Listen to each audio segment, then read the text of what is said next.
Should they be buying in their personal names or through a structure? What do you normally see as the right thing to do? Well, that depends very much on the overall condition of the client, but it's fairly normal that special purpose company are created containing the aircraft, not to affect the position of the buyer on other deals that they may have or other businesses. But there are a number of variables that can be analyzed to see what is the best situation for each one. And then from my perspective, we see many people using finance for the acquisition, and everything is bespoke when you're looking at aircraft finance. They're specialist aviation companies.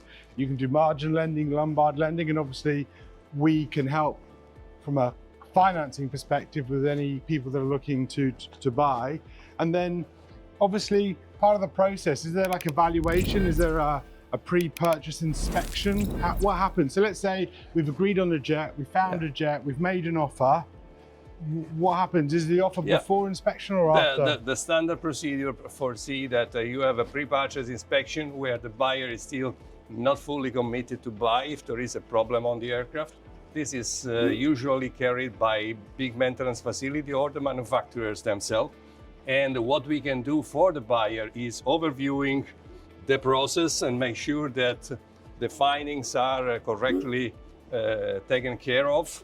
And then you make an agreement on what has to be fixed on the airplane before it's actually purchased. So there is an additional protection for the buyer, and we can take part in the process as well. Not doing the inspection ourselves, we do it with specialized facilities. So you then work with a specialist valuation firm that will go out and value the jet and find out what's wrong, what needs fixing, etc. Well, valuation is not the right term. They do the technical assessment. Okay, yes, they establish what is wrong on the plane and what is the worth of these discrepancies. Yes. And discrepancies can be corrected by the seller, or the buyer can reject the aircraft.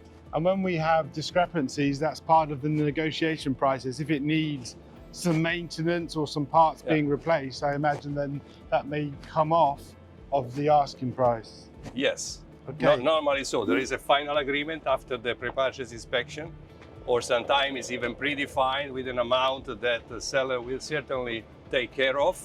And if the bill comes higher than that, the parties may need to agree on a settlement, or the buyer can walk away.